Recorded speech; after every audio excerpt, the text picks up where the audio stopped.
Hey y'all, this is Rhonda. Welcome to my channel, Rhonda Thomason's Acrylics and Clocks. And if you're familiar with my channel, you know I got a tiny space, and I just slide around in here, slide around this table like I'm doing the shuffle. But anyhow, this is a painting that I've done. It has been sold, but it's really popular in the groups, the Facebook groups. I'm a member of a lot of the groups, and I showed this painting, and a lot of people liked it. And it was sold too. So well, I'm gonna do another one, but I want to do a set. Now, I also wanted to show y'all a couple of tips. I love doing big blooms, and actually yesterday I was asked a question, and I have a Facebook group too, and I'll put the link to it in the description. But I had someone ask me, how do you do such big blooms? And this is my favorite size. This is an 18 by 18 inch canvas, which is hard to find.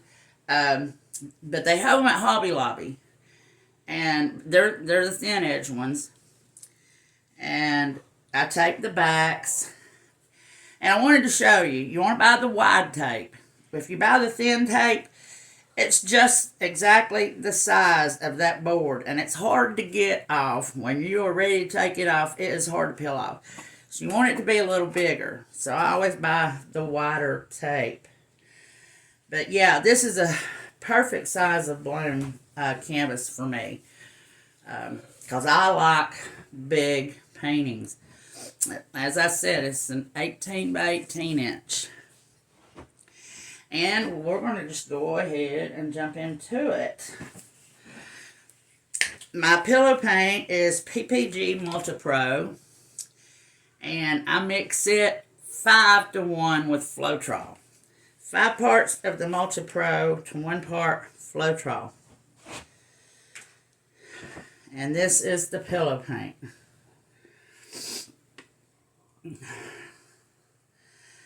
I like to just spread a layer out. I'm trying to find some room here. Spread out a layer, and then pour just a little bit in the center.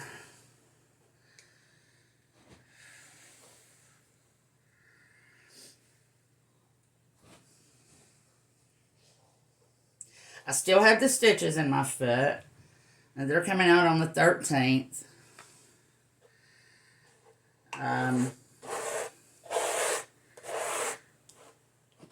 That container had too much paint in it. I didn't have a lot of room to shake it up, so I'm just giving it a little mix here on the canvas. Yeah, when you put your paint in containers, you want to leave some room so you can shake it up.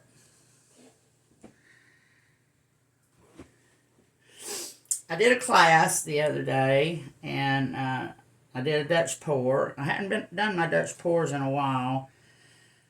I really miss doing them, so we're going to get back to doing them too.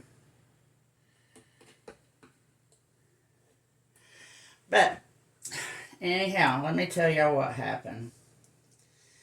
I went and had some kind of like meltdown last week. I hadn't sold a painting in quite a while. I was needing supplies. I could not afford the supplies. And I was really just ready to quit. But I knew if I went to my group, that my girls in the group would pick me up. And they did. You wouldn't believe the advice that I got.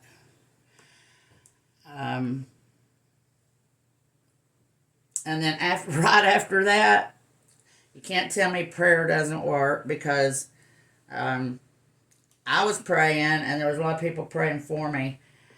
I sold two paintings, two that one that I just showed you, and another one. Also, someone wanted me to teach them, give a class, and teach them how to do the Dutch pour.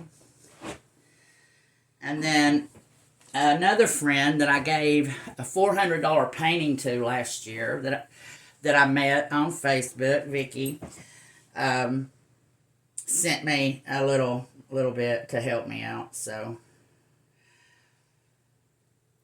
things looked up. All right, then I just pour a little bit of paint in the center, like that. Spin it just a little bit. I can see where the Floetrol's in there.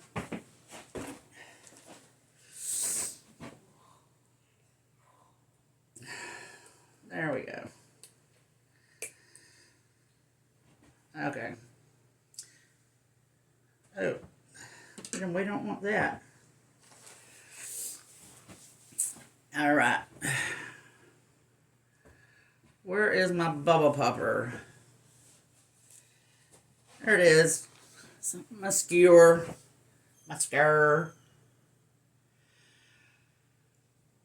And I have one of my Rottweilers is under the weather. Papa Bear. I have 3 female dogs. And then him, Mojo. He come home the other day soaking wet, but it had been raining, so I didn't think nothing of it. But his collar was missing, and he was hurt. So the next day, here comes my cousin, and he had the collar. He said, Rhonda, and you know, it had stormed really bad. I mean, we were thinking we were going to have tornadoes. So the river down here was raging, and he said that he had pulled Mojo out of the river and that he would have drowned, and that's how that he got the collar. So, but it hurt him. He's hurt somehow. We took him to the vet because underneath his belly was raw and bleeding, but it's healed up, and he's still crying. So we're going to have to take him back. I can hear him in there crying. Anyhow, that was Amsterdam Greenish Blue mixed with a little bit of Phthalo Turquoise by Golden. I did another one right before this. It's over here in the corner drying. And I think I want a little bit more of that on this side.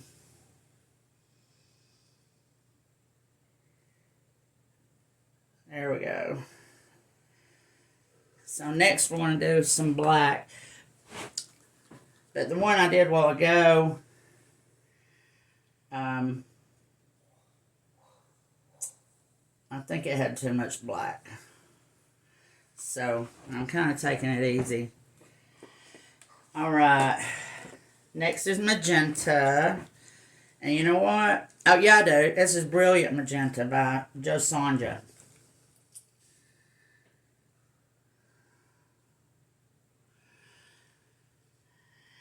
And I got this, I think it's video 742 by Julie. I'm Pouring Your Heart Out. If you'll go to her videos and go into her playlist and click on her bloom technique, and then you'll get a list of blooms. Go down to 742 and you'll see these colors. And I just fell in love with her painting. But I add some extras. She doesn't use pigments in her blooms.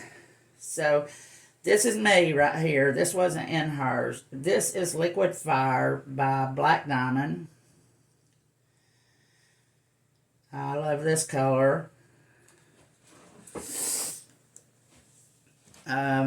What did she do next? Oh, Joe Sonja Aqua.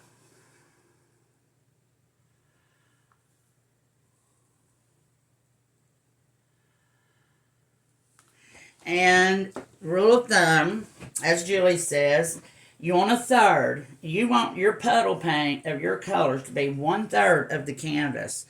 There's a third, there's a third, and there's a third. So you want these colors to be 1/3 of the canvas. Okay. Then we're going to do just a tad more of the greenish blue. And I'm thinking I want more of the turquoise too.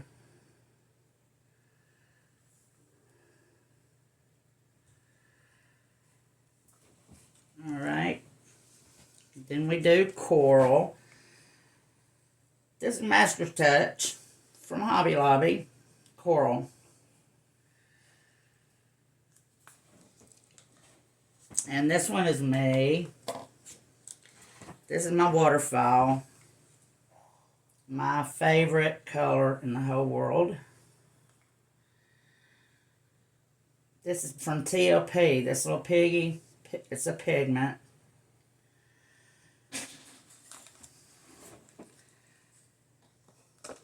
And then we're going to do the gold. I just got me some fresh Australian Floetrol for my cell activator. And let's hope it works well. I didn't like the way it acted in this painting I did a while ago, so I added some more of the titanium white by Amsterdam. It's 3 parts of the Australian Floetrol and 1 part paint. I need to tilt this just a little bit.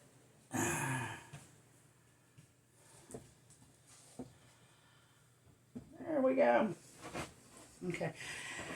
And I love Julie's blends so much. I even bought the curling iron attachment that she uses as her blow dryer. Here we go. 1, 2, 3. All right, y'all. Cross your fingers. This is it. It's got a little medicine bottle attached to it. It's by Revlon.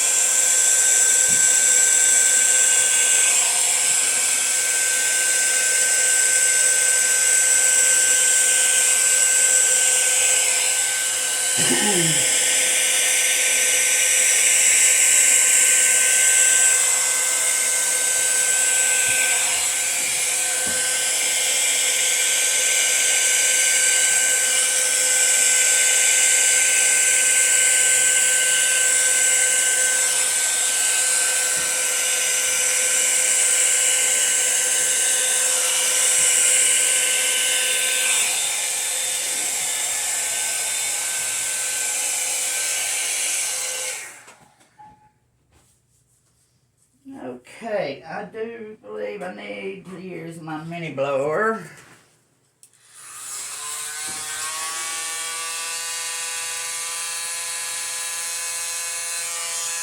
Spread it out closer to the edges.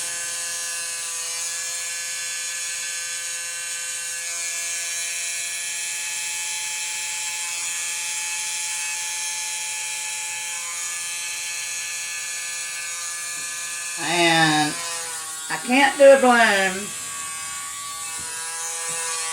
without giving credit to my teacher. And I don't know how she's going to feel about me throwing her name out there or not. But I learned to do the bloom by watching Lisa Marvin videos. And the Painted Dreamer, Jody from the Painted Dreamer. But I haven't seen a video put out from Jody in over a year. So I don't know what happened to her, but I still do go back and watch some of her old videos. And what Julie does, if you watch her video on these colors, video 742, I'm pretty sure it's it. It takes her 4 tries. I believe it's a 12-inch round that she's using. And she'll scrape it and try again. Scrape it and try again. It took her 4 tries to get what she wanted. And you know what? I'm thinking right now that I'm not going to want this. I'm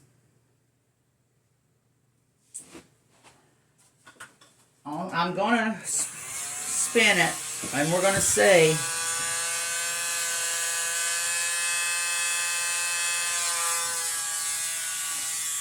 Oh yeah, that's better. See where the cells come through right there?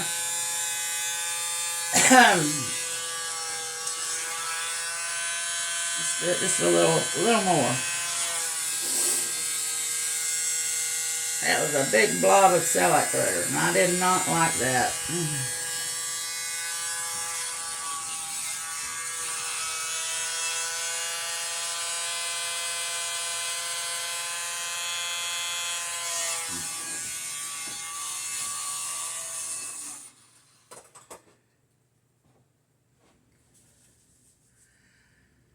Oh no, how about some swirly cues? I want to do some swirly cues. The one that I'm trying to mimic doesn't have swirly cues, but I'm going to do swirly cues. Here we go. It's all over but the crying.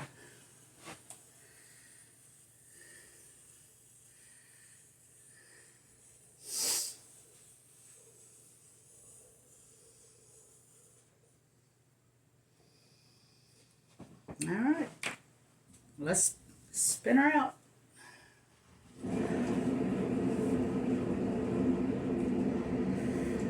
And the round, I'm telling you right now, the round canvases, or you can get round canvases or boards. I'm telling you, they're a lot easier to reach the sides because these have corners.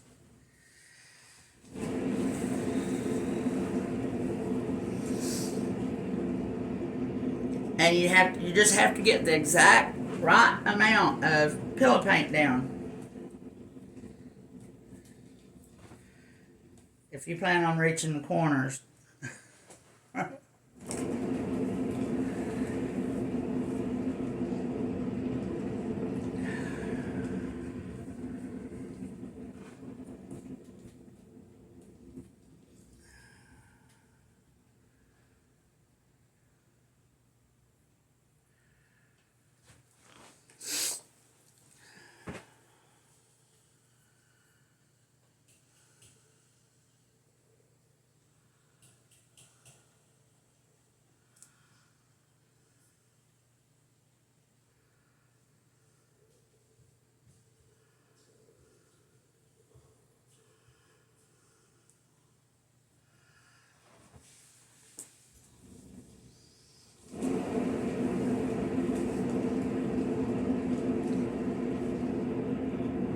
Another bit of advice, if you don't like it, don't paint over the top of it. Scrape it and start with fresh paint, because this is house paint and it starts to thicken up. And chances are, 9 out of 10 times, if you don't scrape the old paint and start from fresh, it's going to crack on you. I'm not saying it will, but chances are it will.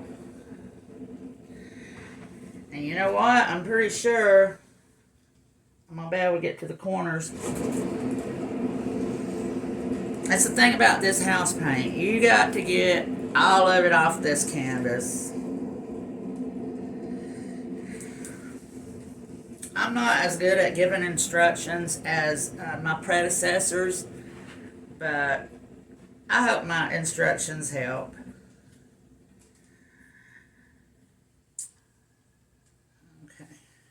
My recipe is, I use Behr 8300, but I'm pretty sure that they have discontinued it.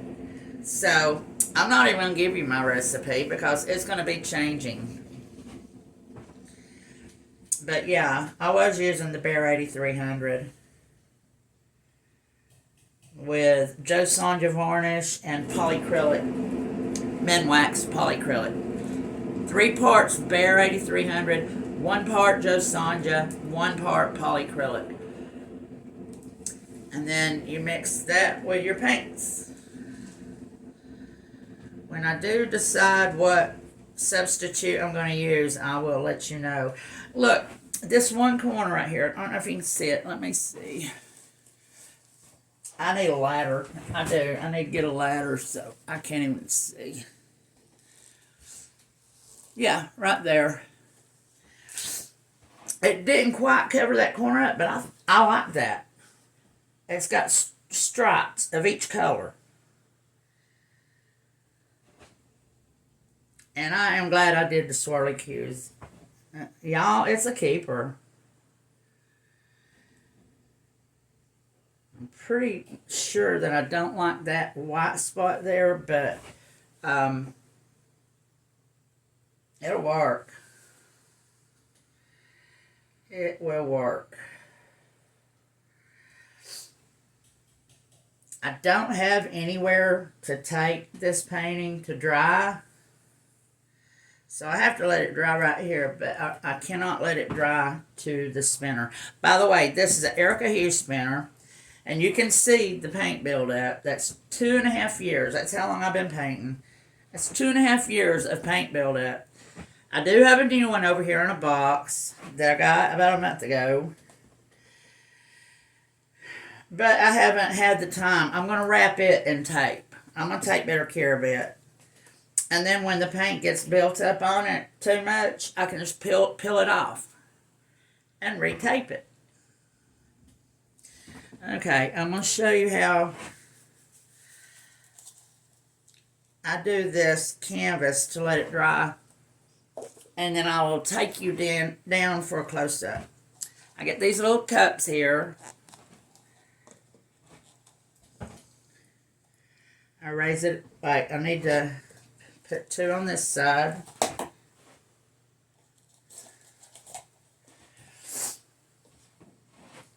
And 1 over here. Okay, I raise it up on this side. I put 1 under this corner. And then I put 1 under here. And then I raise it up on this side and slide the cups under.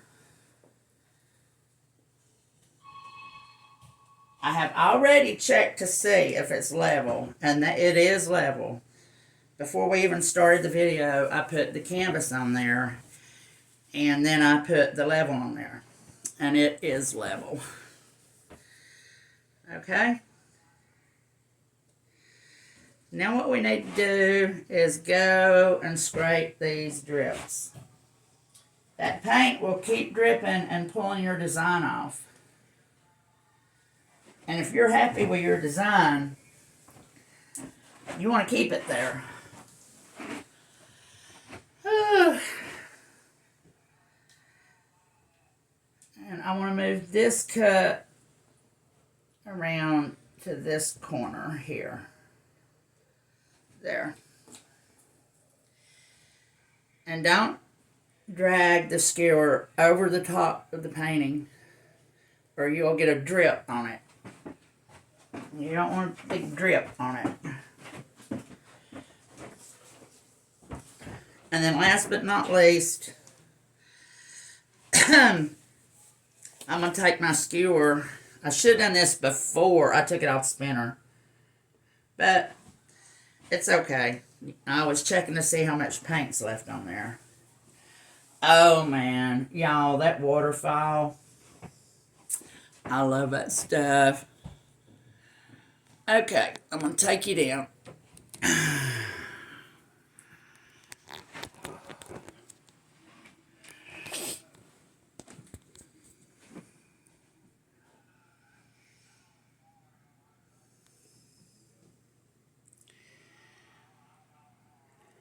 Look at that right there. That's that waterfall.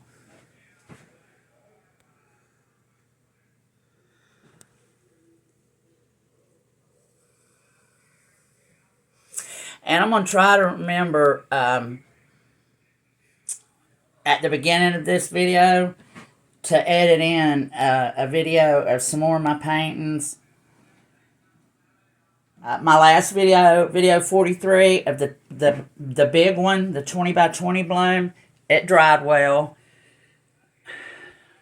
So there it is.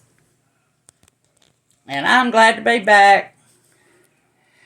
Thank you for watching, and please subscribe. And I hope y'all like it. You can't really see the shimmer, but I'll show it to you in the next video when it's dry, okay? Bye-bye. Y'all have a good day.